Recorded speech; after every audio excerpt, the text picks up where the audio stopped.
ഇന്ന് ഞങ്ങൾ 3 പേരും ബാംഗ്ലൂരിൽ ന്യൂ ഇയർ ആഘോഷിക്കാൻ പോവാണ്. റെയിൽവേ സ്റ്റേഷനിലെത്തി പ്രഭാത ഭക്ഷണം കഴിച്ചതിന് ശേഷം വെയിറ്റിംഗ് റൂമിൽ കയറിയിരുന്നു. ട്രെയിൻ വരാൻ ഏകദേശം 1.5 മണിക്കൂർ ഡിലേ ഉണ്ട്.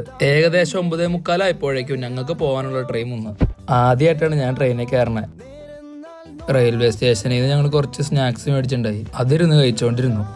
ഏകദേശം 12:30 ആവുന്നോടെ കോയമ്പത്തൂർ സ്റ്റേഷനിൽ നിന്ന് ഉച്ചഭക്ഷണം മേടിച്ച് കഴിച്ച് അവിടെ നിന്ന് നേരെ തിരുപ്പൂര്, ഈറോഡ്, സേലം വഴി നേരെ ബാംഗ്ലൂർക്ക്. നീണ്ട 12 മണിക്കൂർ യാത്രയ്ക്ക് ശേഷം ഞങ്ങൾ ബാംഗ്ലൂർ റെയിൽവേ സ്റ്റേഷനിലെത്തി. ഞങ്ങൾക്ക് പോകാനുള്ള ഊബറും ബുക്ക് ചെയ്ത് നേരെ അലമ്പായുടെ റൂമിലോട്ട് പോയി. ഞങ്ങൾ ചെന്നപ്പോഴേക്കും ഏകദേശം ന്യൂ ഇയർ ആവാറായി. ക്രിസ്മസിന് ബായി നാട്ടിലോട്ട് വന്നതാ. തിരിച്ചു ചെന്നപ്പോഴേക്കും ബായുടെ സ്കൂട്ടറിന്റെ അവസ്ഥ ഇതാ. തുടച്ച് ക്ലീൻ ചെയ്തതിനു ശേഷം വണ്ടി സ്റ്റാർട്ടാക്കാൻ നോക്കിയപ്പോൾ വണ്ടിയിൽ പെട്രോൾ ഇല്ല. പിന്നെ ഞങ്ങൾ ഒന്നും നോക്കിയില്ല, ഒറ്റ മൈൻഡിൽ അങ്ങ് തള്ളിക്കൊണ്ടുപോയി. ബാംഗ്ലൂരിലെ ന്യൂ ഇയർ ആഘോഷം തുടങ്ങി. അങ്ങനെ അലമ്പായുടെ വീട്ടിലെത്തി കുളിച്ച് ഫ്രഷായി ഭക്ഷണവും കഴിച്ച് ബാക്കി പരിപാടികളിലേക്ക്. അപ്പോൾ ഓക്കെ, ബൈ, സി യു.